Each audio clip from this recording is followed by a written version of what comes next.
Hey, do you know what the Lunar New Year is? What about the Chinese New Year? Are they the same or different? I'm going to talk about it today. Things you should know. Stick around.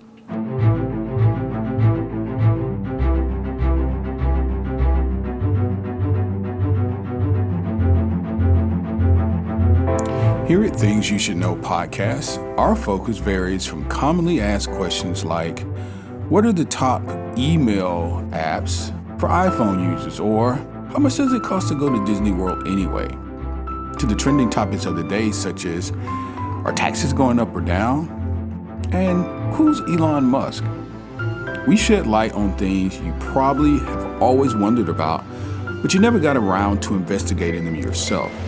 This podcast brings you the answers to your most commonly asked questions and makes you smarter just by listening.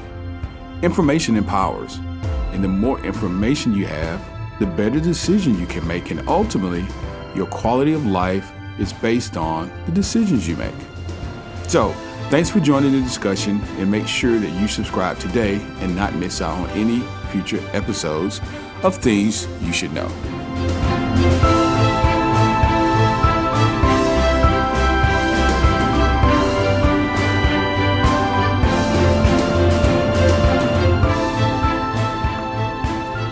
Hey guys, welcome to the show. This is Things You Should Know, and I'm your host, Kelly. It is my pleasure, as I do each and every other day, to welcome you into the podcast. We've got a particularly interesting podcast today. I'm really excited about it.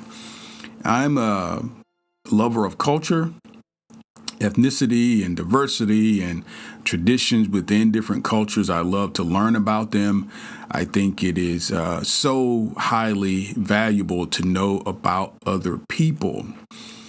Today, we're going to talk about the Lunar New Year, which is coming up February the 12th. Today is the 10th. And we're going to talk about, the Chinese New Year. Are they the same? The Spring Festival, how does that fall in? How do they celebrate? And how is 2021 and the pandemic going to affect this, what's been called by CNN as the largest human migration in a year's time? So we're going to jump into that. But before we do, I'd like to always thank you for joining me here at Things You Should Know.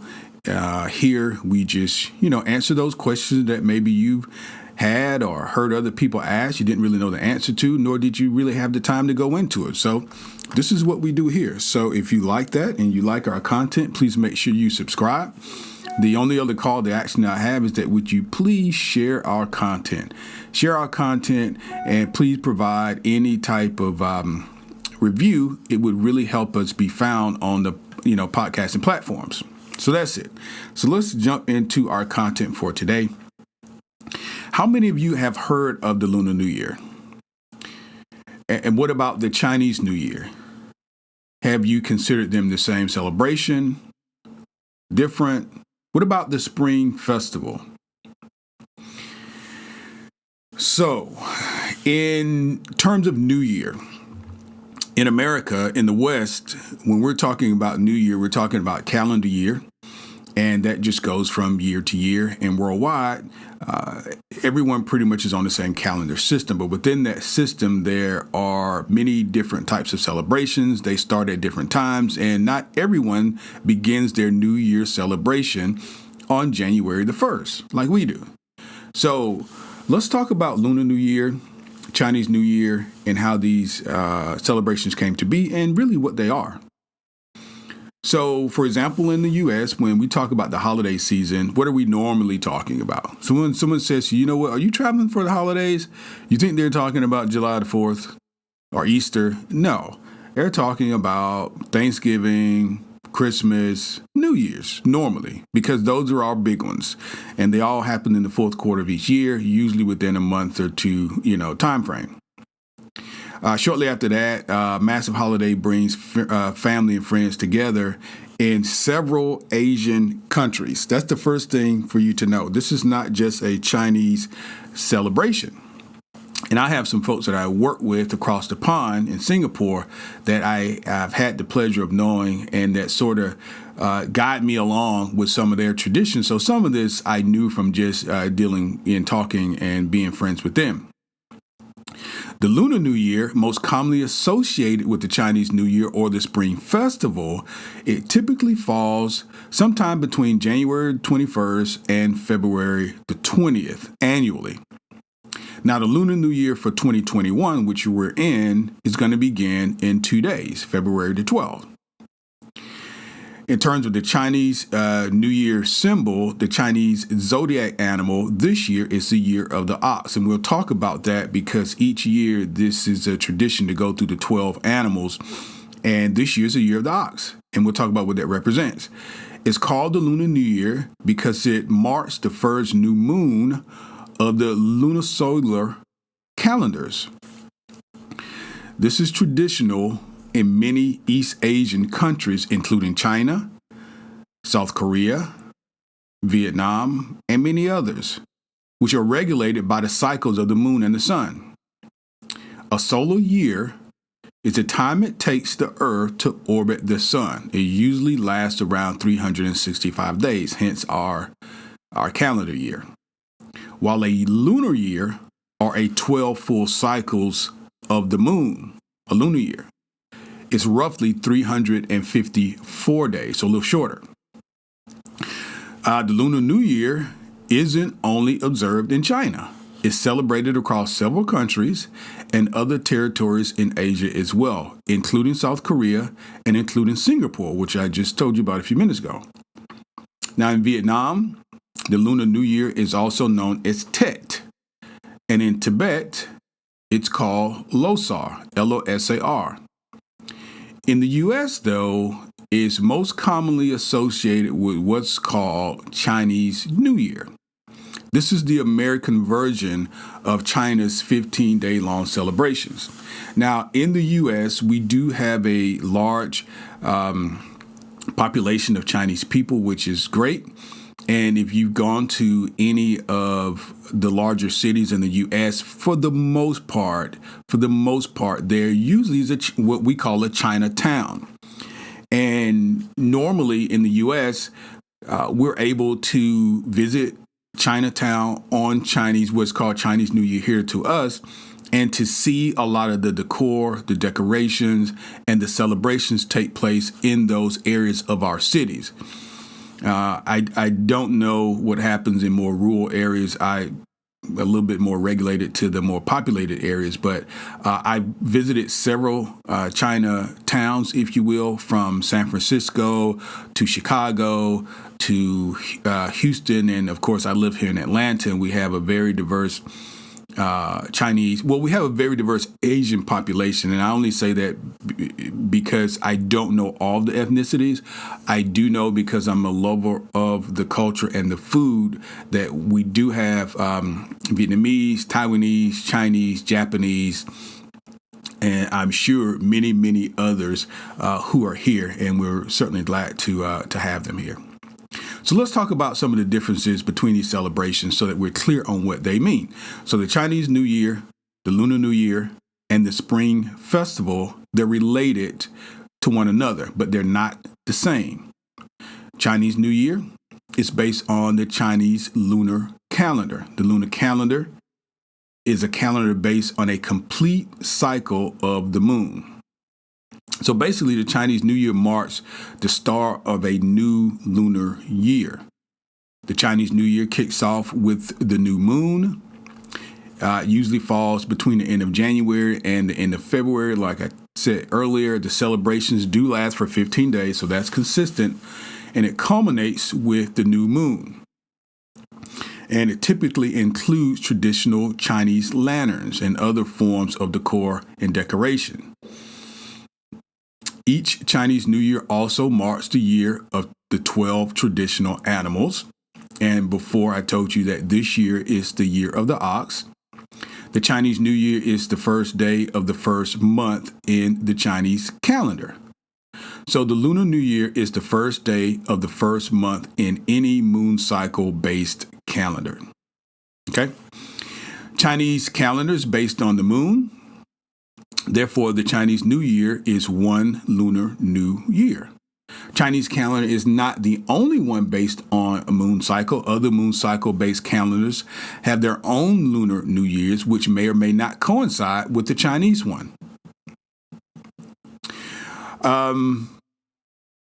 So here's some interesting notes. The Chinese name Spring Festival was invented in 1914 when the Republic of China's government renamed the 4 traditional Chinese festivals as Spring Festivals. They're called Summer Festival, Autumn Festival, Winter Festival, and so forth. The reason for the new names was that the Republic adopted the Western Gregorian calendar, and the traditional name, the origins and the beginnings, Sundays, Mondays, Tuesdays, for the Chinese New Year was moved for the Western New Year to January the 1st. So the summer, the autumn, the winter festivals did not stick, and only the spring festival became widely accepted. So with this new regime, the new Republic of China, with the changing of the festival's name, the only one that really stuck based on this new calendar was the Spring Festival, and that's why that term is still around. An additional interesting note is technically there's no such thing as a Lunar New Year, unless you're referring to the Islamic calendar New Year. So the lunar calendar, or the Lunar New Year that we always think about, is based on lunisolar calendar, the lunisolar calendar, which is commonly used in the east and southeast of Asia. So we were to be technically correct, we should probably call it the lunisolar New Year. Some people choose to use Chinese New Year to refer to the Lunar New Year. Some Chinese see this as problematic because many ethnic groups and countries in Asia celebrate the same festival. It's not just the Chinese. Interestingly enough, the Chinese communities usually don't even call it the Chinese New Year, of course. Rather, they refer to it as the Agricultural Calendar New Year or Spring Festival. I found that many things are that way. If you live in the U.S. and you are not a broad traveler and you travel internationally, or you are not a seeker of information, and if you rely on media and social media, God forbid, to be your main sources of education, unfortunately, you're regulated to this common Western ideology. And Americans, a lot of time, well, I don't want to say that. I'm optimistic. I think it's better for us to delve into the truths as known by these ethnic groups and see what their truth is. For example, I did pull a lot of information. I'm going to give you the sources at the end like I normally do. But I did pull a lot of information from different publications that we're accustomed to, CNN and different magazines that are U.S. based. But I felt like it was important to try to find some information directly from someone in that ethnic group and get their translation as to what these festivals are. And this information came from Reddit, and there were a number of folks in the Chinese community describing and depicting and detailing their thoughts on the Chinese New Year. So I've included that in this write-up for your information, just so you know. Much of this comes directly from people who are of Asian descent, so that we can be closer to the more integral part of what these celebrations mean to the people. Okay, for example, I am not Chinese. So if someone's to ask me, I would say I'm more than happy to help you find someone who is Chinese to figure this out. But I would not be the person to answer these questions with any level of authority. Now, I can tell you what I think anything is, but it doesn't make me authority on it. And I think as you learn and you grow and you mature, part of the maturation process is to understand.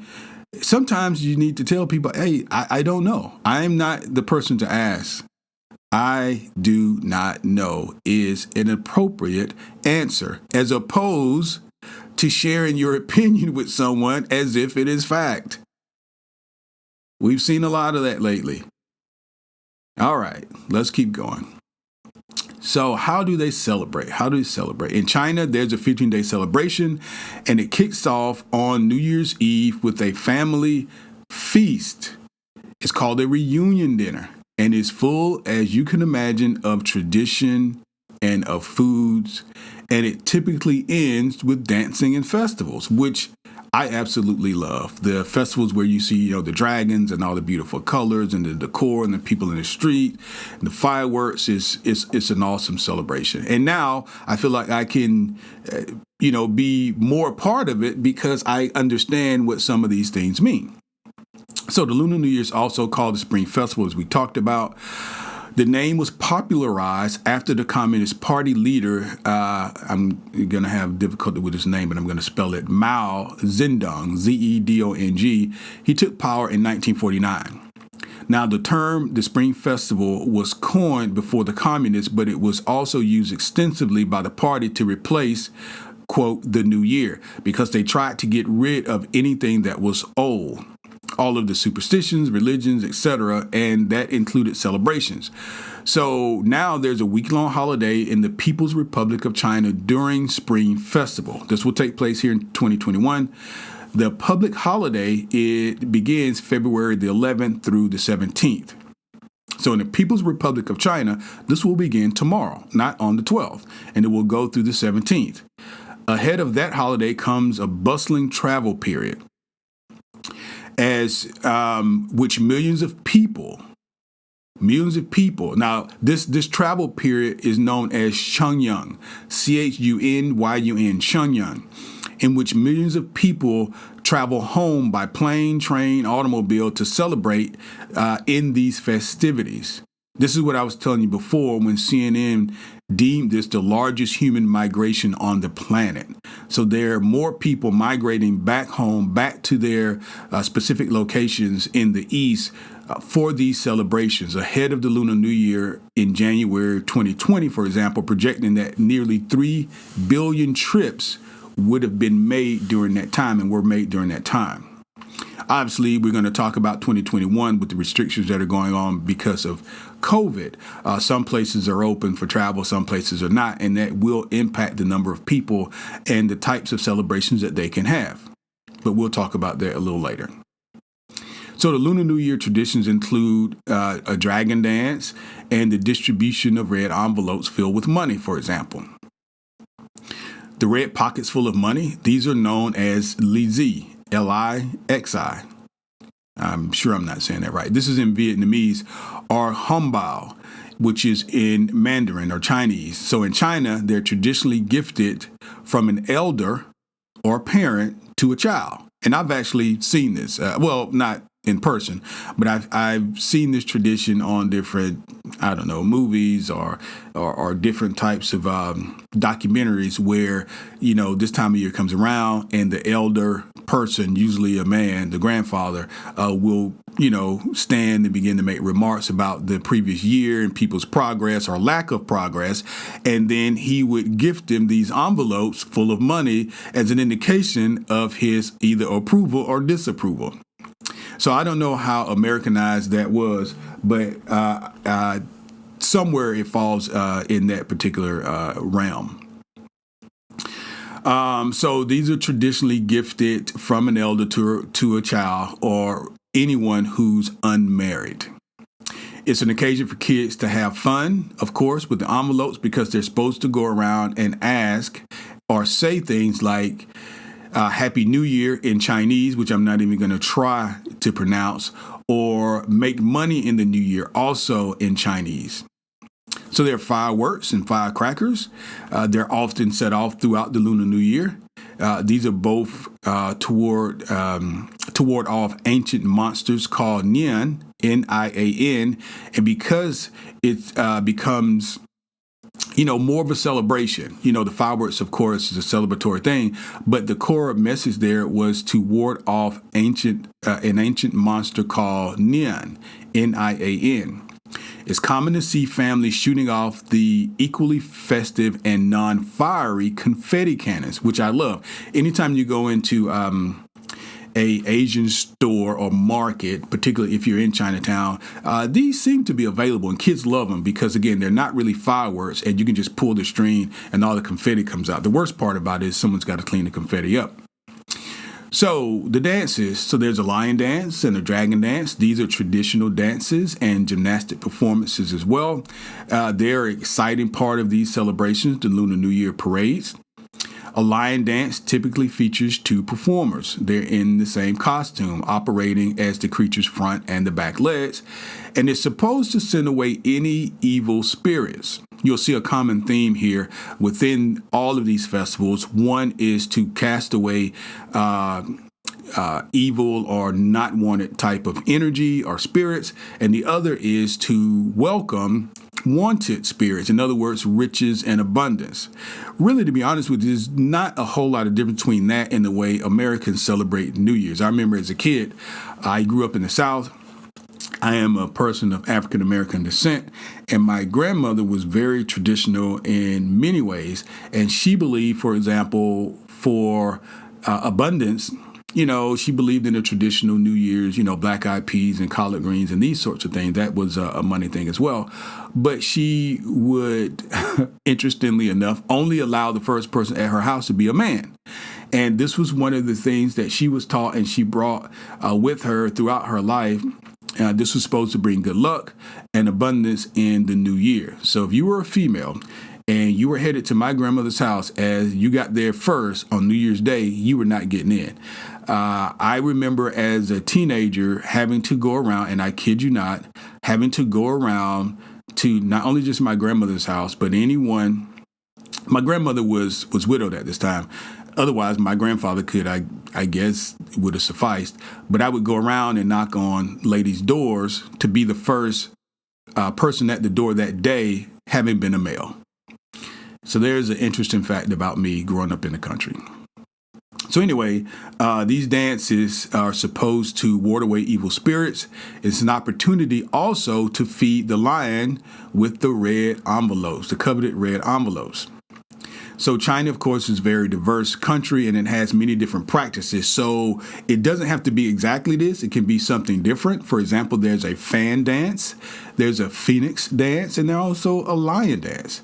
And these are all practiced throughout different regions of China, of the East.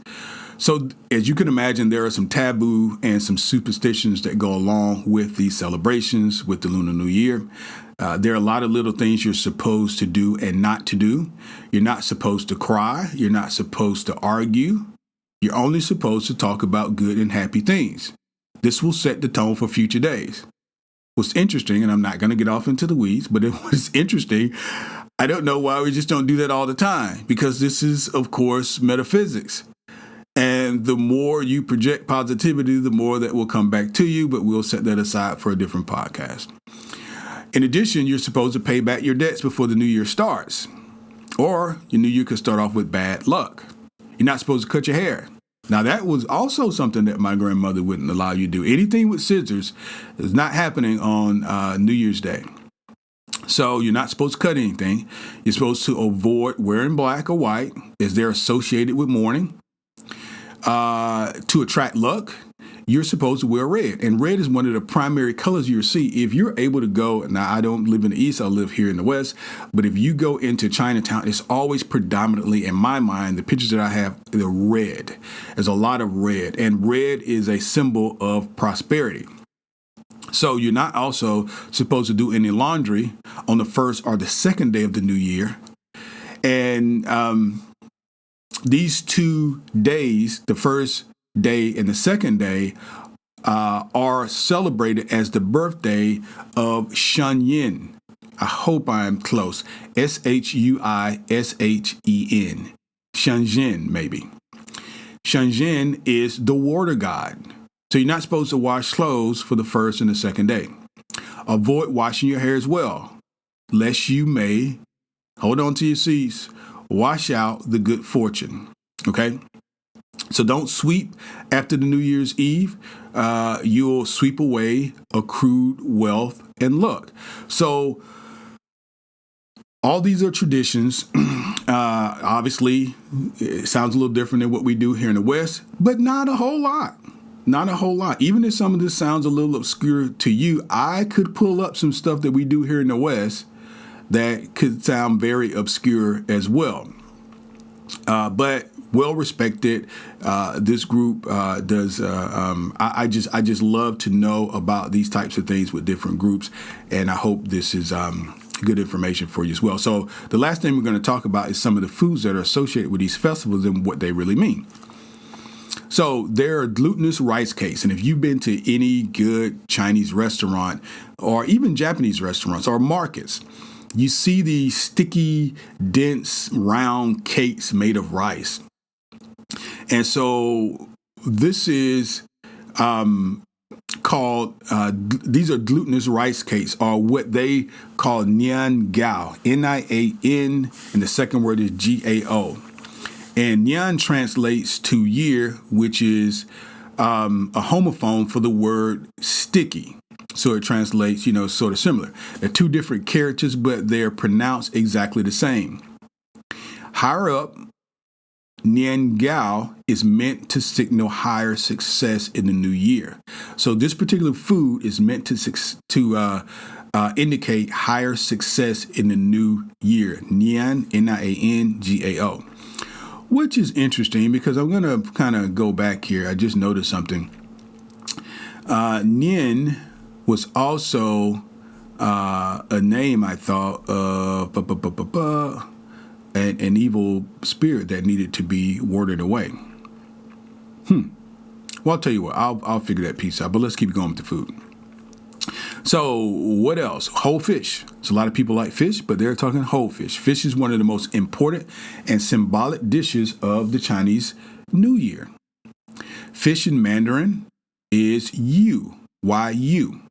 This is the same pronunciation as leftovers or leftover. The idea is that every year you want an abundance of food or wealth so that you have it left over for the next year. Okay, that makes sense. Now, whole chicken. Togetherness, of course, is a symbol or overarching symbol and theme of the Lunar New Year. So a whole chicken is another visual signifier of that unity. Of course, we're talking about family reunions, and we talked about that great human migration, people coming home. I can just imagine kids having gone off to college, or they maybe work in the West, or they work in different parts of the world, but their families, their core families, their grandparents and ancestry is there in China and Vietnam and Singapore, and these people are all coming home to have this great 7 to 15-day celebration, and this is very symbolic, and I absolutely love that symbolism. Dumplings. I love dumplings. Dumplings are supposed to look like the ignat, the gold and silver pieces used as money in ancient times. It represents being prosperous, and you have all the money you want, as you're eating. So that's what dumplings are symbolizing. Spring rolls, which I also love. For the Chinese New Year, these are a favorite because they symbolize also wealth. The lucky sayings associated with eating spring rolls are, well, there's a Chinese saying, but I can't pronounce it, but it means a ton of gold, suggesting that the spring rolls resemble gold bars. And if you've had really good, even egg rolls, spring rolls are just a little smaller. And because I'm plant-based, mine are normally always, well, not normally, they're always vegetable, but they do make them with brisket or some sort of meat inside. But when you stack them, they do look like little gold pieces because they're all, either fried or baked to be golden brown. Most of them are fried. Jujube, which is a small fruit. It's a traditional New Year's celebration food for the Chinese. It's red, of course, because red is the color of prosperity and happiness. And then the last thing is the candy. So there are a lot of sweets associated with these festivals as well.